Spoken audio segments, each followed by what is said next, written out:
हमने कहा कि प्यार करिए, भगवान से कहने से थोड़ी हो जाएगा। इसलिए प्रैक्टिकल। एक बार क्या हुआ, एक डॉक्टर थे, डॉक्टर नहीं मतलब मेडिकल था उनका, तो मेडिकल में एक बूढ़े आदमी बैठते थे, उनका मेडिकल था। उनके मेडिकल में ना भगवान कृष्ण की चित्र था, गोपाल जी थे, छोटे से लड्डू गोपाल। दुकान खोलें, शटर उठाएं, भगवान की पूजा करें, हे प्रभु आप ही सब करता धरता हैं। अब उनका बेटा ना अमेरिका से पढ़ के गया, अब पढ़ के गया, अब वो भारत गया, वो बिजनेस संभालेगा किसका, पिता का। लेकिन वो अमेरिका पढ़ने के बाद ना वो थोड़ा सा माहौल मिलने के बाद ना थोड़ा भगवान पे भरोसा कम हो गया। लोग जितना अधिक पढ़ लिख जाएंगे, दुनिया जितना देख लेंगे, उन्हें ईश्वर पे भरोसा उतना कम हो जाता। उन्हें लगता है ईश्वर जैसी कोई सत्ता है ही नहीं, भगवान जैसा कुछ नहीं है, ये सिस्टम सब अपने से चल रहा है। अरे भाई अपने से तो देखो आपके कपड़े भी नहीं बन सकते, कोई बनाएगा तभी बनेंगे। जब आपके कपड़े अपने से नहीं बन सकते तो सृष्टि अपने से नहीं चल सकती, कोई चलाने वाला है। और भगवान को कौन नहीं मानता बताइए, सब मानते हैं, पर मानने के सबके अलग अलग तरीके हैं। क्या ईसाई भगवान को नहीं मानते? मानते हैं, वो भी जीसस को मानते हैं, यीशु को मानते हैं, मान तो रहे हैं ना, उनकी श्रद्धा है ना चर्च में, तो उनके लिए वही ईश्वर है, गॉड है। मुसलमान भी ईश्वर को मान रहा है अल्लाह के रूप में, हम भी मान रहे हैं ईश्वर को, यहूदी भी अलग मानते हैं, पारसी भी कौन बताइए इस धरती पे कौन है जो ईश्वर को ना मानता हो? भाई मान सब रहे हैं, सब अलग अलग सबके तौर तरीके हैं, मान्यताएं सबके नाम अलग अलग है, हाँ या ना? बताइए बिना ईश्वर का कोई है जो ना मानता हो?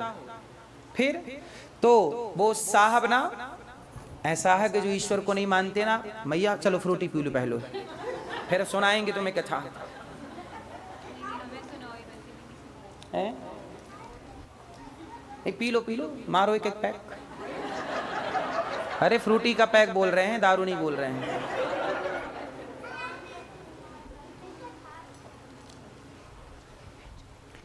कथा सुन लो, फिर तो ये सब पीने ही है, सुन लो।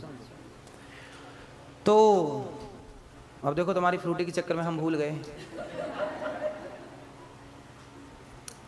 तो एक लड़का अमेरिका से पढ़ के गया, तो पिता का बिजनेस संभालेगा, बाप ने पढ़ाई इसलिए था कि बेटा थोड़ा पढ़ लिख के आएगा हमारा। अब जैसे ही बेटा आया तो पिता ने कहा कि देखो ये मेडिकल है, इसको हमने खड़ा किया है, इसे तुम्हें बढ़ाना है।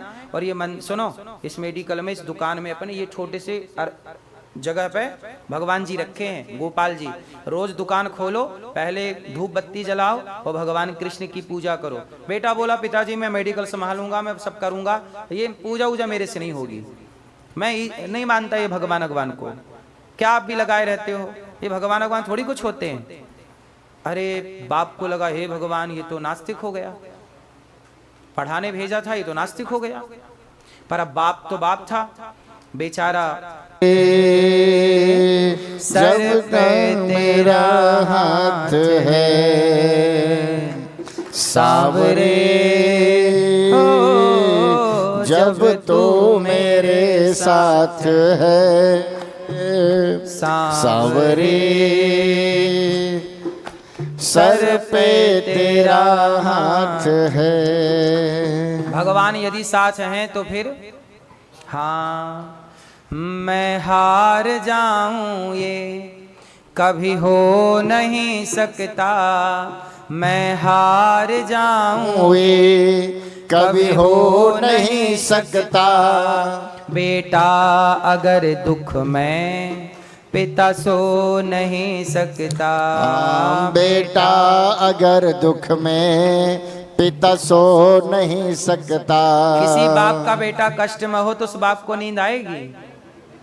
मैं हार जाऊं ये कभी हो नहीं सकता, बेटा अगर दुख में पिता सो नहीं सकता, बेटा अगर दुख में पिता सो नहीं सकता।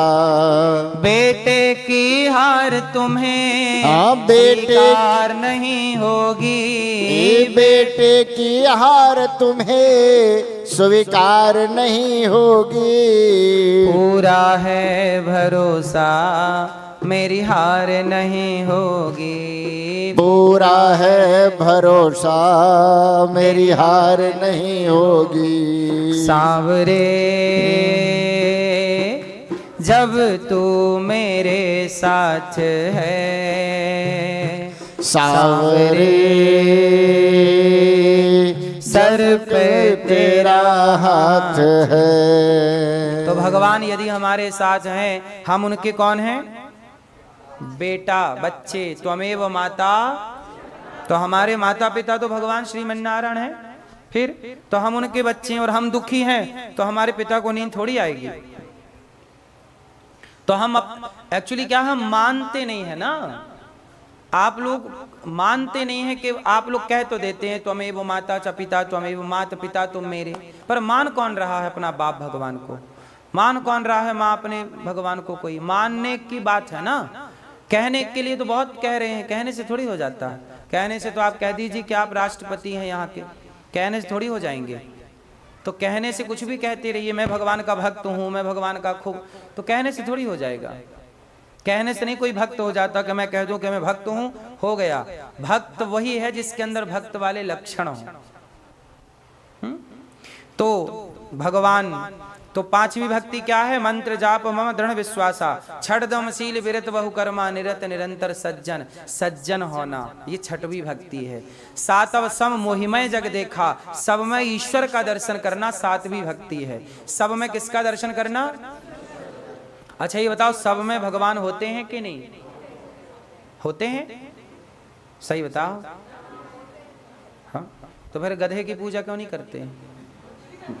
गधे में भी ईश्वर है, क्यों नहीं करते? होते हैं, मैं भी आपकी बात से सहमत हूं, पर ऐसा तर्क कोई आपसे कर दिया कि सब में भगवान है तो सुअर की पूजा कर लो, गधे की पूजा कर लो, कुत्ते की कर लो। फिर सब में भगवान है, ये बात सही है, तो फिर पूजा क्यों नहीं करते? ऐसा है ना, सब में ईश्वर है, पर सब में किस रूप में ईश्वर है? आत्मा के रूप में। जैसे सुअर में जो उसकी आत्मा है, उस आत्म तत्व के रूप में कौन है? हाँ, जैसे आप सबके मोबाइल में एक सिम पड़ी है, तो कहीं ना कहीं वो सिम जिस कंपनी की होगी, जैसे भारत में हम रहते हैं तो भारत में सिम चलती है जियो की और इत्यादि, एयरटेल इत्यादि। तो यदि वो जियो की सिम है तो आपका भले मोबाइल है, आपके पास भले है, पर उसकी कनेक्टिविटी उसके पास है, उस कंपनी के पास। वो जब चाहे आपके फोन को ब्लॉक कर सकती है, लॉक कर सकती है, हाँ या ना? ऐसे ही जैसे आपके मोबाइल में सिम है, पर आपकी होते हुए, आपके नाम से रजिस्टर्ड होते हुए भी उसका पावर किसी और के हाथ में है। बोलो हाँ। ऐसे ही आप सबके शरीर एक मोबाइल की तरह है और आप सबके अंदर आत्मा सिम कार्ड की तरह है, जिसका पूरा पावर भगवान के पास होता है। तो हर कुत्ता बिल्ली के अंदर भी जो आत्मा है, उस आत्मा के रूप में कौन विद्यमान है? परमात्मा। इसलिए कहते हैं सब में ईश्वर है। और मैंने कल एक बात और कही थी कि कुत्ता बिल्ली सृष्टि 5 तत्वों से बनी है। पृथ्वी, जल, वायु, अग्नि, आकाश, सबके अंदर 5 तत्व हैं और 5 तत्व ईश्वर का ही रूप है। ये भी मैंने कल आपको, तो सब में ईश्वर है, ये बात सिद्ध हो गई। तो अब आगे चलते हैं। छठवीं भक्ति सब में सज्जन होना, 7वीं सब में ईश्वर को देखना। 8वीं भक्ति क्या है? संतोष। 8 जथा लाभ संतोषा। ईश्वर जितना दे दे उसमें क्या रखना चाहिए? जितना ईश्वर ने दिया है उतना। हम लोग परेशान क्यों होते हैं? इच्छाएं हमें रुलाती हैं, इच्छाएं हमें दौड़ाती हैं, इच्छाओं के गुलाम बनकर के हम सारी जिंदगी इच्छाएं पूरी करते हैं, लेकिन हम ही पूरे हो गए, हमारी इच्छाएं पूरी। इसलिए आप भी इच्छाओं के गुलाम ना बनिए। देखो, जरूरतें पूरी होनी चाहिए, है ना? क्या जरूरत होनी चाहिए? हमारी नीड क्या है? रोटी, कपड़ा, मकान, शिक्षा, गाड़ी, ये सब हमारी रोजमर्रा की जरूरत है, नीड है। पर एक होती इच्छाएं। तो ये डिजायर जो है, ये कभी किसी की इच्छाएं पूरी, रावण की इच्छा पूरी हुई, कंस की इच्छा पूरी हुई, आपके दादाजी की इच्छा पूरी हुई, आपके पिताजी की इच्छा पूरी हुई? नहीं, आपकी भी नहीं होगी। बाल पक जाएंगे आपके, फिर भी इच्छाएं पूरी नहीं होंगी। मौत का समय निकट आएगा, फिर भी आपकी इच्छाएं। तो इच्छाएं हमारी सारी जिंदगी हमें टॉर्चर करती हैं। ये चाहिए। अब ये घर आ गया, हमने घर ले लिया, उसका अरे हमारे से तो बड़ा उसका घर है, चलो अब दूसरा घर बनाते। एक तो हो गया, एक और बनाते हैं, दूसरा बड़ा घर। बड़े घर की इच्छा आ गई, फिर उस बड़े घर में गए, बोले इससे भी तो बड़ा हो सकता। तो सारी जिंदगी हमने इच्छाओं को पूरी करने में लगा दी। जो समय हंस के, मुस्कुरा के, निश्चिंत होके निकाल सकते थे भगवत चिंतन में, वो समय हमने कहाँ गुजार दिया? इच्छाएं में, और मरते समय भी हमारी इच्छाएं अधूरी की अधूरी हैं। इच्छाएं रावण की भी पूरी नहीं हुई। इसलिए मुझे लगता है कि जीवन में इच्छाएं कम होनी चाहिए। जो आपकी जरूरत है वो पूरी कर लो। इच्छाएं पूरी नहीं होंगी, क्या पूरी हो सकती हैं? जरूरत पूरी कर लो और खुश रहा करिए। जैसे कांटा आपके पांव में चुभ जाए और फिर आप चलेंगे ना तो बार बार चुभता ही रहेगा। एक बार चुभने के बाद यदि कांटा आपने नहीं निकाला और जितनी बार कदम रखोगे वो क्या होगा? ऐसे इच्छाएं कांटों की तरह है। एक बार इच्छा आ गई तो सारी जिंदगी वो इच्छा चुभती रहेगी। ये इच्छा, ये इच्छा, ये इच्छा, ये इच्छा, और सारी इच्छाएं पूरी करते करते आप खत्म। ठीक है, तो आठवीं भक्ति क्या है? संतोष। जब आवे संतोष धन सब धन धूरी।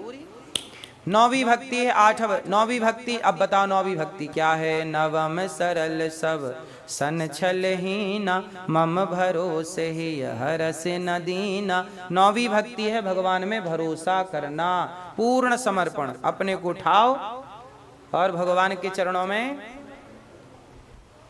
भगवान के हो जाना। कौन सी भक्ति है? नौवीं भक्ति है। तो ये प्रहलाद जी ने अपने पिता को नवधा भक्ति सुनाई और माता शबरी को राम जी ने सुनाई। अब माता शबरी पर राम जी ने कृपा की, शबरी माँ भगवत धाम गई। इसके बाद राम जी बाली को मारते हैं। बाली को छिपके क्यों मारा? इस प्रश्न का उत्तर मैंने कल दिया था, सुना कि नहीं आप लोगों ने?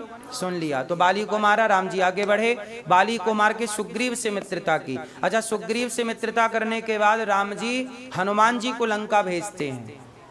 क्या देकर भेजते हैं? अंगूठी देकर के, हो जाओ हनुमान जी। और हनुमान जी जब लंका गए तो लंका जाने में हनुमान जी ने सुंदरकांड पढ़ते हैं आप लोग? सुंदरकांड में एक चौपाई है। चौपाई इस प्रकार से है कि हनुमान जी कहते हैं, राम काज कीन्हे बिनु मोहि कहाँ विश्राम। इसका अर्थ बताइए। राम काज कीन्हे बिनु मोहि कहाँ, क्या मतलब हुआ इसका? तो इसका मैसेज आपके लिए क्या है? चौपाई का आपके लिए बताइए क्या मैसेज है?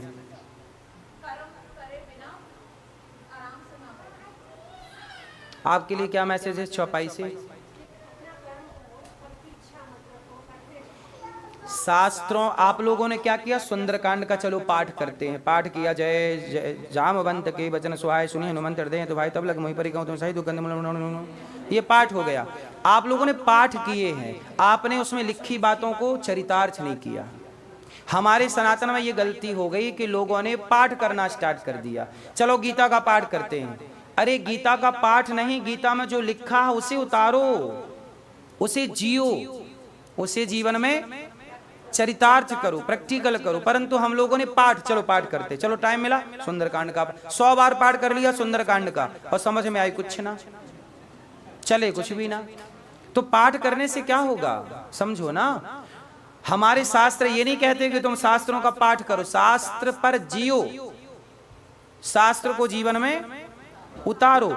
राम काज, हनुमान जी लंका गए तो रास्ते में एक मैनाक पर्वत मिला। थोड़ा कहा विश्राम कर लीजिए, आप थक गए होंगे। हनुमान जी ने कहा नहीं, जब तक मैं राम का काज पूरा नहीं कर लेता तब तक मैं विश्राम नहीं करूंगा। ये चौपाई ये कहती है कि उठो, चलो, और जब तक आपको आपका लक्ष्य प्राप्त ना हो तब तक रुको मत, चलते रहिए अपने लक्ष्य की ओर। किसकी ओर? अपने गोल की ओर, अपने लक्ष्य की ओर चलिए, जब तक मिल ना जाए अपने लक्ष्य को प्राप्त करके विश्राम कीजिए। जैसे गंगोत्री से गंगा निकलती है, जब तक अपना लक्ष्य मीन्स सागर नहीं मिल जाता तब तक वो विश्राम।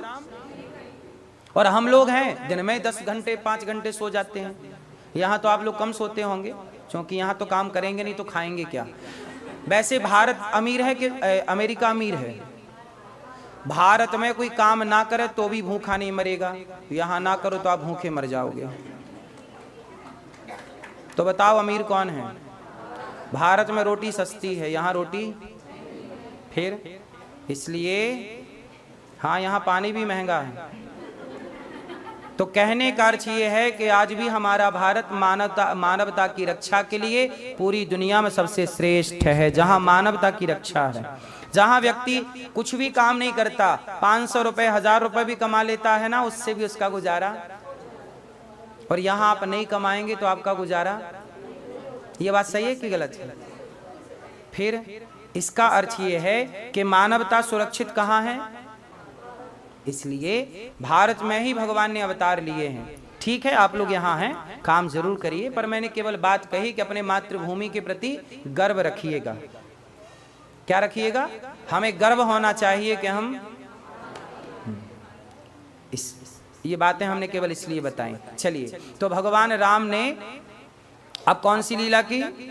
हनुमान जी लंका गए, लंका में बड़े बड़े निशाचरों को हनुमान जी ने मार गिराया, रावण को समझा दिया कि भाई तुम कौन हो। राम जी का संदेशा लेके हनुमान जी वापस आए, और जब वापस आए तो पता लगा कि सीता जी रावण के यहाँ हैं। अब राम जी चले तो राम जी ने सेतु का निर्माण कराया, रामेश्वरम की स्थापना हुई राम जी के द्वारा, और रामेश्वरम की स्थापना, सेतु का निर्माण हुआ, राम जी पार गए, और इसके बाद रावण को मार दिया राम जी ने। रावण को मारा, रावण के पुत्रों को मारा, रावण के भाइयों को मारा, रावण के पौत्रों को मारा, मतलब सर्वनाश। 1 लाख पूत 1.25 लाख नाती, जिसके घर पर दिया ना बाती। राम जी ने पूरी लंका को, जो अच्छे लोग थे वो बचे रहे, विभीषण के परिवार के, और जो भी भले लोग थे सब बचे रहे। राम जी ने रावण को मारा, और जब रावण मरा तो आप लोगों ने यहाँ दशहरा होता है, तो दशहरे के दिन अपने पति का हाथ, एक काम करना, दशहरे के दिन अपने पति का हाथ पकड़ना, और दशहरे के दिन पति का हाथ पकड़ के जरूर जलते हुए रावण की ओर उंगली करके दिखाना, देख लो।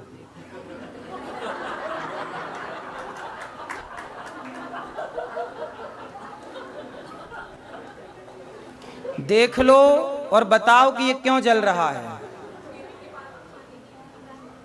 पराई स्त्री के चक्कर में पड़ा, आज तक जल रहा है, और तुम पढ़ोगे तो तेरा क्या हाल होगा रे कालिया।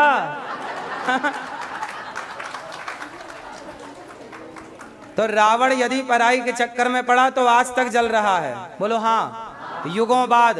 तो आपके चक्कर, यदि आप पड़ जाओगे चक्कर में पड़ोसन के, तो इसलिए रावण को जरूर देखना चाहिए जलता हुआ, कि वो पराई के चक्कर में पड़ा, तुम ना पड़ना। तो ये पत्नियों का धर्म है कि तुम ले जाओ पति का हाथ पकड़ के, देख लो और सीख लो। तो अगली बार दशहरा किसको दिखाएंगे? अपने अपने पति को। कोई कुछ भी दिखाओ ना दिखाओ, दशहरा जरूर दिखाओ, और जलता हुआ रावण जरूर दिखाओ कि देख लो ये हाल है इसका। ये लंका पति है, 1 लाख बेटे और 1.25 लाख नातियों का मतलब बाप और दादा है, लेकिन फिर भी हालत देख लीजिए। पर नारी के चक्कर में कौन नहीं बिगड़ा। जीवन में 2 काम मत करना, चोरी और जारी। चोरी मतलब चोरी, और जारी मतलब पराई औरत पराई पुरुष को जारी कहते हैं गांव में। क्या कहते हैं? जारी। ए जारी मत कर। जारी मतलब जार पुरुष होता है ना, जैसे नारियों को कहते हैं कि यदि फिसल गई, गलत हो गई, तो लोग उसे कह देते हैं वैश्या है, ऐसा शब्द का प्रयोग कर लेते हैं। ऐसे पुरुष को कहते हैं, पुरुष भी यदि पराई औरतों के चक्कर में पड़ने लग जाए उसे जार पुरुष कहते हैं। वो मिक्सी वाला जार नहीं, ये जार अलग है ना। मिक्सी वाला भी जार होता है। तो बस उससे याद आ, मैंने इसलिए याद दिला दी कि याद रहे कि पुरुष यदि बिगड़ जाए तो उसे जार कहते हैं। क्या कहते हैं? जार पुरुष है। तो ना पुरुष बिगड़े और ना स्त्री बिगड़े, दोनों का चरित्र मजबूत होना चाहिए, आपका चरित्र मजबूत होना चाहिए। तो राम जी ने रावण को मारा और लंका में किसे बिठाया? विभीषण जी राजा बन गए। जो संपत्ति से विराव नहीं, दीन दिए 10 माथ, सोई संपत्ति विभीषण ही, सकुच दीन रघुनाथ। राम जी ने विभीषण को लंका का राजा बना दिया और सीता जी वापस आई। अग्नि परीक्षा हुई। अग्नि परीक्षा नहीं हुई, यहाँ ये कहना ठीक नहीं है, पर कहा जाता है। वहाँ सीता जी की वापसी थी। अब देखो, अब मैं आ गया सीता जी के उस प्रसंग पर, क्योंकि राम जी की कथा रावण को मार दिया, क्योंकि सीता जी की बात अब वो वाली तभी होगी ना जब रावण मरेगा। तो रावण मर गया, रावण की जगह विभीषण जी राजा बन गए, राम जी। अब अग्नि परीक्षा, अब ये अग्नि से मैं स्टार्ट करता हूँ। चलो बताओ, रावण ने जिन सीता को चुराया वो कौन सी सीता थी? असली के नकली? वो छाया सीता थी। वो कौन सी सीता थी? कौन सी सीता थी? छाया। उन छाया सीता का नाम क्या था? वेदवती। ये वेदवती ब्रह्मा जी की एक बेटी थी। ब्रह्मा जी की बेटी ने तपस्या की कि हे प्रभु, मुझे प्रभु राम से विवाह करना है। तो राम जी से विवाह का तो अवसर निकल गया, क्योंकि राम जी का विवाह सीता जी से हो गया। अच्छा, ये क्या हुआ कि जो वेदवती थी, एक बार रावण ना इनकी तपस्या भंग करने चला गया। बाल पकड़ के जो भी सुंदर नारी देखता रावण उस पर टूट पड़ता। तो एक बार इनके बाल पकड़ के और ये इनको परेशान करने लग गया। तब वेदवती ने शाप दे दिया कि रावण, तूने मेरी तपस्या भंग की है। मैं तपस्या कर रही थी राम को पति के रूप में पाने के लिए, तूने मेरी तपस्या भंग की है। जा, मैं तुझे शाप देती हूँ कि आज के बाद तूने उस नारी की मर्जी के बिना यदि उसका स्पर्श किया तो तेरा नाश हो जाएगा। अब रावण समझ गया ये देवी तो मतलब तपस्वी है और इसका शाप तो लगेगा। तो रावण चरणों में गिर पड़ा। रावण बोला, देवी हमसे गलती हो गई, आप हमें माफ कर दीजिए। तो रावण से वो देवी ने बोला, ठीक है, तू शरण में आया तो मैं तुझे माफ करती हूँ। जा, जिस देवी को तू जबरदस्ती परेशान करेगा, यदि वो देवी तुझे एक बार तेरी ओर कृपा दृष्टि से देख लेगी तो तू अमर हो जाएगा।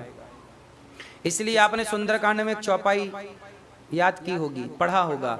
बार बार रावण सीता जी से क्या कहता है? एक बार मेरी ओर देख लीजिए, एक बार बिलोकिमम ओरा। रावण बार बार क्या बोलता है? एक बार मेरी ओर देख ली। क्योंकि रावण को जानता था रावण कि यदि एक बार ये मेरी ओर देख ली कृपा की नजर से तो मैं, लेकिन सीता जी ने एक भी बार रावण को, अच्छा बताओ, लंका में सीता जी ने किसे नजर भर के देखा था? हाँ, हनुमान जी जब गए तो हनुमान जी ने कहा कि राम दूत मैं मातु जानकी मैं राम जी का। जब सीता जी को विश्वास हो गया कि राम का भक्त है, तब सीता जी ने उस हनुमान जी की ओर जी भर के देखा और जैसे ही दृष्टि पड़ी तो सीता जी की दृष्टि मात्र से हनुमान जी अजर अमर गुण निधि सुत हूँ करहूं बहुत रघुनायक छाहूं। जा बेटा हनुमान, मैं तुझे अमर करती हूँ। तूने मेरा दुख दूर किया है, मैं लंका में दुखी थी, पर आज तूने राम की सूचना देकर मुझे खुश किया। जा बेटा तू अमर हो जा। और सीता माँ के आशीर्वाद से ही हनुमान जी चारों युग प्रताप तुम्हारा है प्रसिद्ध।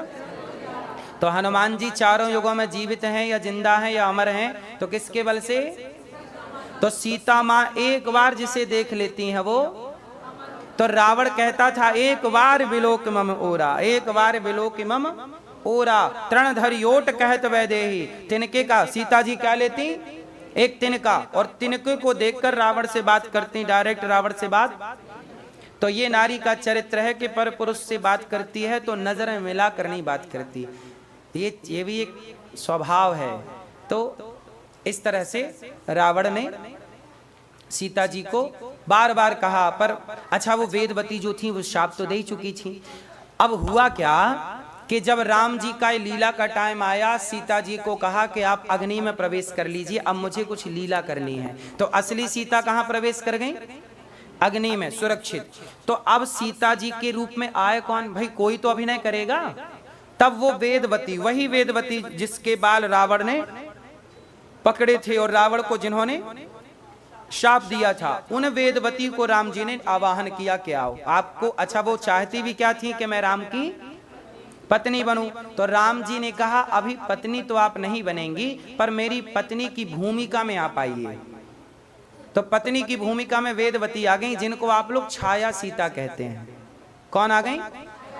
छाया सीता आ गई। और छाया सीता को रावण चुरा के ले गया। वो असली सीता नहीं थी। वो सीता कौन थी?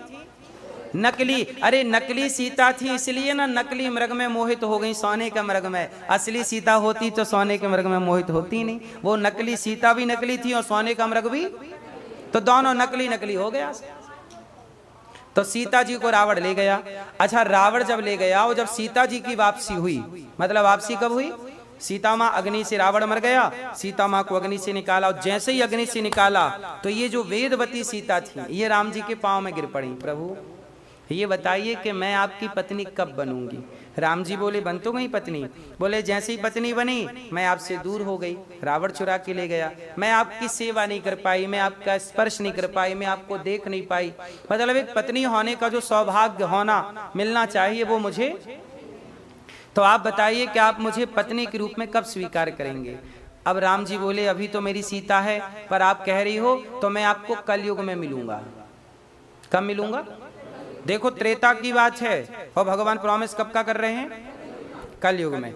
वही सीता, अब मैं आपको बता दूं, वही सीता कलयुग में जानते हो क्या बनी? सीता मतलब वेदवती। यहाँ कौन सीता की बात हो रही है? छाया सीता। छाया सीता कौन थी? वेदवती। वेदवती कौन है? ब्रह्मा जी की पुत्री। तो वो वेदवती जो है, वो वेदवती इस कलयुग में पद्मावती बनी। कौन बनी? पद्मावती बनी। और आपके सामने भगवान जी हैं, श्रीनिवास भगवान। इनका नाम क्या है? इनका नाम है श्रीनिवास भगवान। बाद में नाम पड़ा तिरुपति बालाजी। अब श्रीनिवास से तिरुपति बालाजी कैसे बनी? इनकी कथा 2 मिनट की सुना दूं कहो तो? इनकी कथा भी वही सीता जी से जुड़ी है। सुनाऊं? तो सुनिए, ये भगवान श्रीमन नारायण हैं। ऐसा हुआ इनके, ये भगवान नारायण है क्षीर सागर। एक बार क्या हुआ कि धरती पे एक यज्ञ हुआ, भृगु ऋषि ने यज्ञ किया। किसने यज्ञ किया? तो भृगु ऋषि ने जब यज्ञ किया तो यज्ञ में झगड़ा हो गया। झगड़ा यो हो गया कि ब्रह्मा जी के भक्तों ने कहा कि पहली पूजा ब्रह्मा जी की करो, विष्णु जी के भक्तों ने कहा पहली पूजा विष्णु जी की करो, शिव जी के भक्तों ने कहा पहली पूजा शिव जी की करो। और जब शिव तीनों में झगड़ा हुआ कि हमारे शिव जी के भक्त बोले शिव जी बड़े, विष्णु जी के भक्त बोले विष्णु जी बड़े, और ब्रह्मा जी के भक्त बोले, अब तीनों में झगड़ा हुआ। अब भृगु जी को गुस्सा है कि मैं यज्ञ कर रहा हूं, ये लोग झगड़ा कर रहे हैं, तो पहले मैं तीनों को परीक्षा लेके आता हूं कि इन तीनों में बड़ा कौन। तो तीनों की परीक्षा लेने भृगु ऋषि चले। और भृगु ऋषि जब चले तो सबसे पहले ब्रह्मा जी के पास गए। और ब्रह्मा जी के पास जाके प्रणाम नहीं किया, ऐसे खड़े रहे। तो ब्रह्मा जी को लगा कैसा बेटा हो गया। भृगु जी ब्रह्मा जी के पुत्र हैं। तो भृगु जी से बोले क्यों बेटा हो गया, बाप को प्रणाम भी नहीं करता।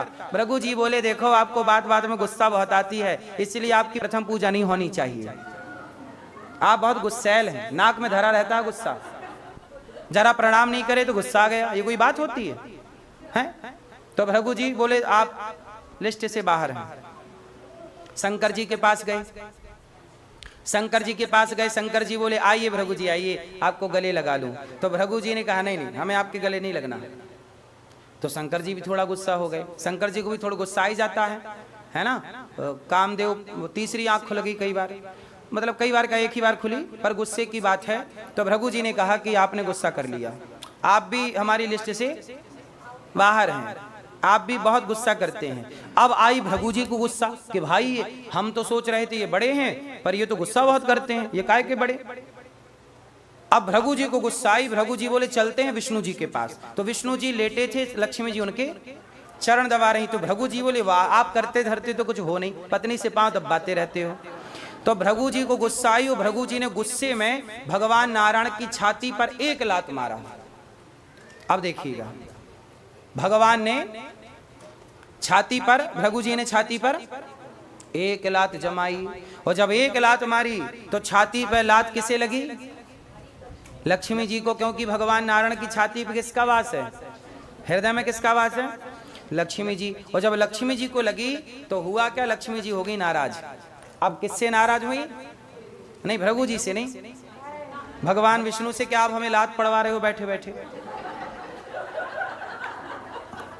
अब भगवान, अच्छा भृगु जी ने जैसे ही लात मारी तो भगवान ने भृगु जी के चरण पकड़े और चरण सहलाते हुए कहा भृगु जी हमारी छाती बड़ी कठोर थी, आपके चरण बड़े कोमल थे, कहीं आपके चरणों में चोट तो नहीं आई? कहीं आपके चरणों में चोट तो नहीं आई?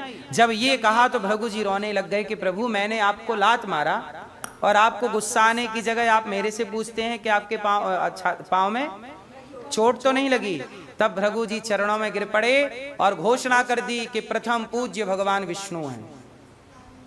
इस धरती पे प्रथम पूज्य भगवान विष्णु हैं। अब आप लोग कहेंगे कि प्रथम पूज्य तो गणपति हैं, कंफ्यूजन हो गई? आओ इसे क्लियर करता हूं। प्रथम पूज्य तो गणेश जी हैं, पर गणेश जी से भी प्रथम भगवान विष्णु हैं।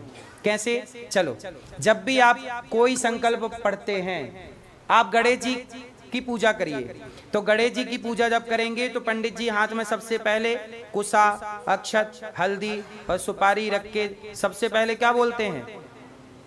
संकल्प। क्या बोलते हैं?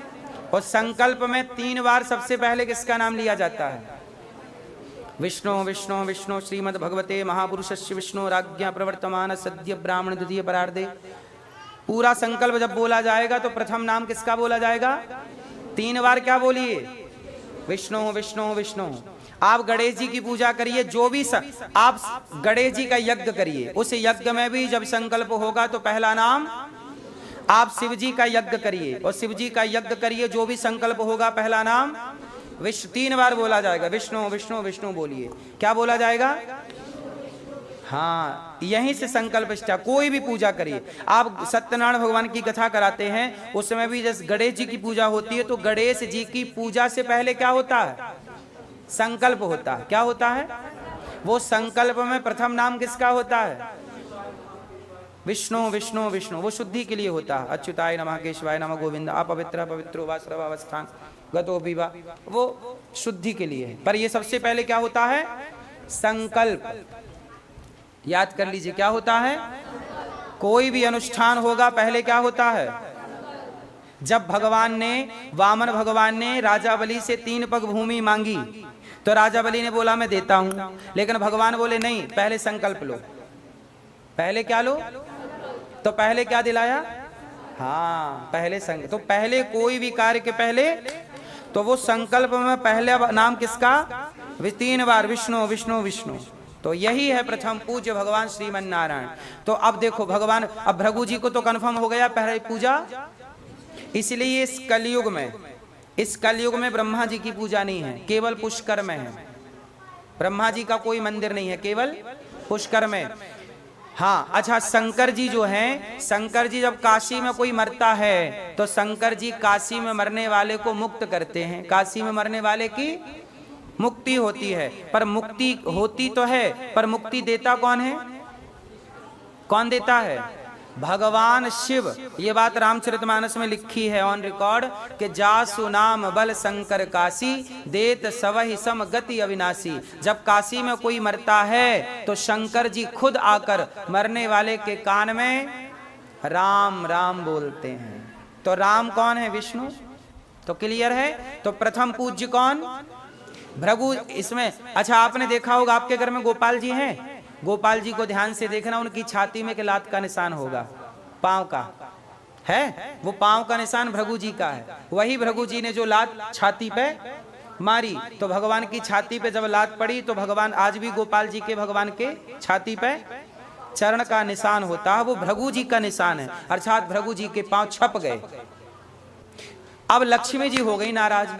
लक्ष्मी जी बोली कि मैं चली, आप मेरे को लात पड़ गया और आप कह रहे हैं पंडित जी लगी तो नहीं, भृगु जी लगी तो नहीं। अरे आपको पांव पकड़ के तोड़ देना चाहिए था, लात मारने आ गए। बताओ, यहाँ घर बैठे लात मार रहे हैं, यहाँ आके मार रहे हैं लात बैकुंठ में।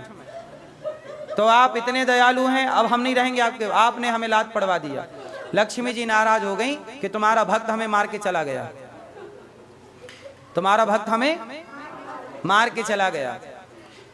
इसलिए लक्ष्मी जी ना थोड़ी ब्राह्मणों से नाराज हो गई कि पंडित जी तो लात मार देते हैं।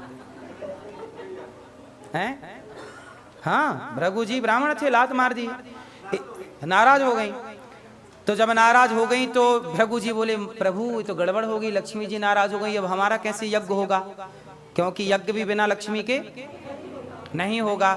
तो भृगु जी बोले प्रभु आप तो नाराज नहीं है। भृगु जी बोले आप तो नाराज, भगवान बोले नहीं, लक्ष्मी जी भले नाराज हो जाएं पर मैं आपसे नाराज नहीं रहूंगा, और जहां मैं रहूंगा वहीं लक्ष्मी जी रहेंगी, तुम चिंता ना करो। पर लक्ष्मी जी नाराज होकर तिरुमला चली गई।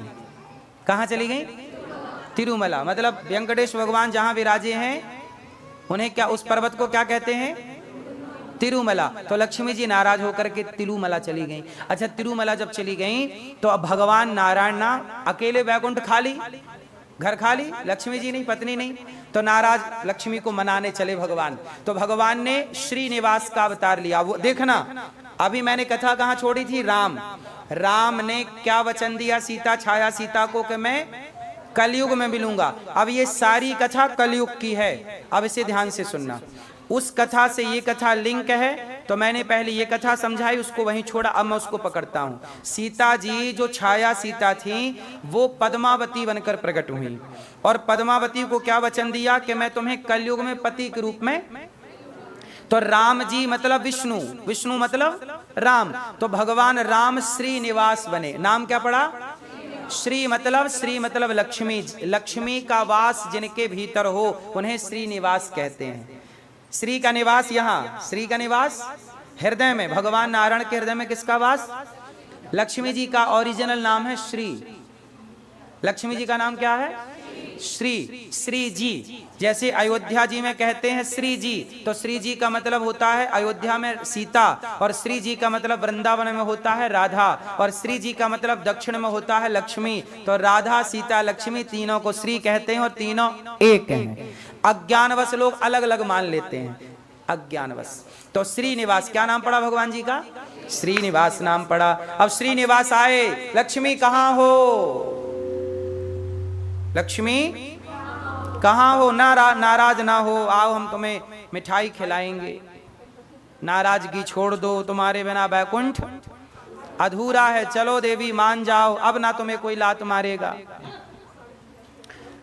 चलो हमारी धर्म पत्नी हो, हमारी प्यारी पत्नी हो, चलो। अब भगवान ढूंढने लग गए। अब जब ढूंढने लग गए तो भगवान की एक दूसरी लीला चालू हो गई। क्या लीला चालू हो गई? अब यहां देखना, राम जी से कथा कनेक्ट कर दी हमने ये वाली, अब इसे कृष्ण जी से भी। इसमें देखो भगवान की एक लीला से अनेक लीलाएं जुड़ी रहती हैं, क्योंकि अलग अलग टाइम नहीं होता ना भगवान को, तो एक बार आके सब कर लेते हैं। तो सुनो, भगवान श्री कृष्ण ने जब गोपियों से कहा कि मैं 2 दिन में लौट के आऊंगा वृंदावन, कितनी दिन में आऊंगा, और 2 दिन का कह करके जब भगवान गए, मैया समझ में आ रही है मेरी माँ? मैया, ओ पीली मैया, गुलाबी मैया, समझ में आ रही है मेरी माँ? हम जल्दी जल्दी समझा रहे हैं, समझ में आ रही है कि नहीं? हम जल्दी जल्दी थोड़ा इसलिए बोल रहे हैं ताकि ज्यादा से ज्यादा आपको सुना पाए कथाएं, क्योंकि बहुत सारी है ना, और एक ही कथा सुना रहे हैं पर एक में सारी कनेक्ट हैं, तो पूरी आपको सुनना पड़ेगी तब क्लियर होगा। ये वो कल वाली मैया का प्रश्न का उत्तर चल रहा है अभी। तो भगवान राम जब 2 दिन का कह के चले गए और फिर कितने समय बाद लौटे? भगवान श्री कृष्ण गोपियों से कहकर गए थे मैं 2 दिन में आऊंगा, पर भगवान फिर लौटे नहीं। 100 साल बाद आए। कितने वर्षों के बाद आए? और 100 साल के बाद जब आए तब भगवान के 16,108 विवाह। तब यशोदा मैया ने कहा कि कन्हैया तुम आ गए। अब 100 साल बाद बेटा आया, मैया ने गले लगाया, लाड़ किया, प्यार किया। भगवान कृष्ण बोले माँ क्या चाहिए? यशोदा माँ बोली कन्हैया कुछ नहीं चाहिए, तुम आ गए ना बेटा, बस कुछ नहीं चाहिए, पर मेरी एक इच्छा रह गई। हर माँ की इच्छा होती है कि मैं बेटे के ब्याह में थोड़ा नाचूं कूदूं। बच्चा बेटे का ब्याह में माँ बड़ी खुश, पर बेटा मैं तुम्हारा विवाह ना देख सकी अच्छे से, मैं तुम्हारा विवाह। तब भगवान कृष्ण अपनी माँ यशोदा से कहते हैं माँ तुम्हारी ये इच्छा मैं कलयुग में पूरी करूंगा, और तुम मेरा विवाह कलयुग में देखना, तुम मेरा विवाह कलयुग में देखना। तो वही यशोदा माँ श्रीनिवास जी वैकुंठ से आए, तो छोटे से बच्चे के रूप में आए, और जंगल में यशोदा माँ बकुला माँ बन के आई। इनका नाम क्या था? बकुला माँ, बकुला माँ बन के आई। श्रीनिवास का लालन पालन यशोदा जी, पिछले जन्म की यशोदा और इस जन्म की बकुला माँ, श्रीनिवास का लालन पालन किया। और श्रीनिवास भगवान किसकी खोज में निकले थे? लक्ष्मी जी की। लक्ष्मी जी की खोज में निकले, पर इनका विवाह वहां के एक राजा की लड़की थी पद्मावती, और वो पद्मावती पिछले जन्म की सीता थी, छाया सीता। तो पद्मावती जी का विवाह भगवान श्रीनिवास से हो गया, और उस विवाह में बकुला माँ मतलब यशोदा माँ ने खूब आनंद लिया। तो वो पिछले जन्म की इच्छा पूरी हो गई। अब इच्छा तो पूरी हो गई, पद्मावती तो आ गई, पर लक्ष्मी जी डबल नाराज हो गई। हमें मनाने आए थे, यहां और ब्याह कर लिया, हमें तो मनाए नहीं। अब भगवान लक्ष्मी जी के पास गए, देवी मान जाओ। तो लक्ष्मी जी को जैसे तैसे मनाए, और जब मनाए तो भगवान लक्ष्मी जी को, अभी बहुत सारी कथाएं से समय एक सवाल आपसे पूछ लो, बताइए राम जी की पूरी कथा सीता जी के वनवास की सुनी आपने, अब ये बता दीजिए मुझे कि राम जी का दोष था कि नहीं सीता जी के वनवास में? पूरी कथा समझने के बाद आप किस निष्कर्ष पर पहुंचे? इस निष्कर्ष पर पहुंचे किसका दोष था? जोर से। किसी का दोष नहीं है, ये होनी है। ये क्या चीज? ये अपने अपने कर्मों का फल था। सबके अपने अपने कर्म जुड़े थे। मेरे कर्मों का फल मुझे भीष्म पितामह को बाणों की सैया मिल गई, ये उनके कर्मों का फल था। दशरथ जी को राम जी के वियोग में तड़प तड़प के मरना पड़ा, ये उनके कर्मों का फल था, क्योंकि उन्होंने श्रवण कुमार को मारा, उनके पिता तड़प तड़प के मरे, इनको भी मरना। मतलब हिसाब ईश्वर की अदालत में बिल्कुल क्लियर है, वहां कोई